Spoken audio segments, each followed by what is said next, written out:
देश का चुनाव सामने है और ये चुनाव सबसे महत्वपूर्ण चुनाव है।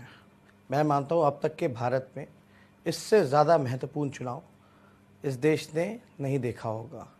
और ये अब आप लोगों को फैसला करना है कि आप देश को बचाइएगा, संविधान को बचाइएगा, आरक्षण को बचाइएगा, या जिन लोगों ने सिर्फ़ और सिर्फ आप लोगों को ठगने का काम किया है, जुमलेबाजी की है, गप्पे हाँकने का काम किया है, मुद्दों पे नहीं बल्कि नफ़रत फैलाने की राजनीति की है, भाईचारे को बांटने का काम किया है।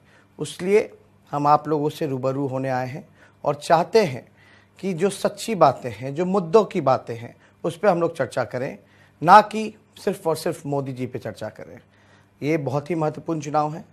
जिस हिसाब से हमने 5 साल देखा, मोदी जी 2014 में आए और इस 5 साल में सिर्फ़ और सिर्फ जुमलेबाजी, झूठ और नफ़रत के अलावा कोई भी ऐसा काम नहीं किया गया जो मोदी जी ने 2014 में आप लोगों के सामने वादा किया था।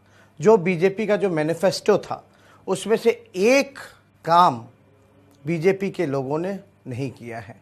और अगर आप मुद्दे पे बात करते हैं, उनसे सवाल पूछते हैं, तो वो कहीं ना कहीं से उस मुद्दे से ध्यान भटकाने की कोशिश करते हैं और अपने जो आरएसएस, जो नागपुरिया कानून का जो एजेंडा है, वो अपने एजेंडे पे ले जाना चाहते हैं।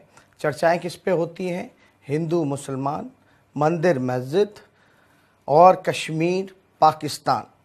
अगर रोज़गार की बात करें तो मोदी जी ने पिछले चुनाव में कहा था कि हर एक साल 2 करोड़ नौजवानों को रोज़गार देने का काम करेंगे। 2 करोड़ रोज़गार यानी 5 साल में बनता है 10 करोड़ रोज़गार।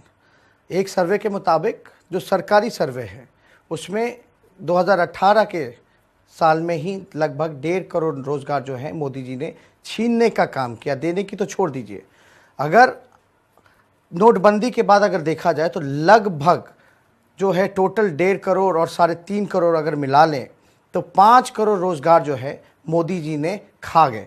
टोटल नुकसान जो नौजवानों को हुआ, बताओ नौजवानों, लगभग 15 करोड़ रोज़गार जो हैं मोदी जी ने पूरी तरीके से खा जाने का काम किया।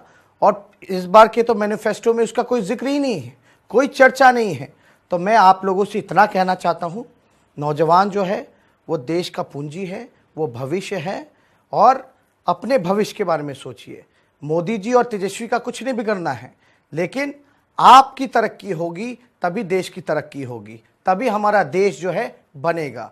तो आप ज़रा ध्यान लगा करके, इनके बहकावे में ना आकर के, इनके एजेंडे में, इनके फरेब में ना फंसते हुए आप अपने हित के बारे में सोचिए, ना और किसी के बारे में सोचिए, क्योंकि आप ही देश को आगे ले जा सकते हैं। और ये इतिहास बताता है कि जब भी युवाओं ने एक मन में ठाना है, तब तक चाहे सत्ता में कोई भी बैठा हुआ हो, कितना बड़ा भी तानाशाह क्यों ना हो, एक बार युवा जब मन बना लेता है तो पूरी जोर से जो है तख्त को हिला कर रख देता है। और मैं इतना ही कहना चाहता कि ख़ास तौर पे हमारा जो देश है पूरे विश्व में सबसे नौजवान देश है, युवाओं का देश है।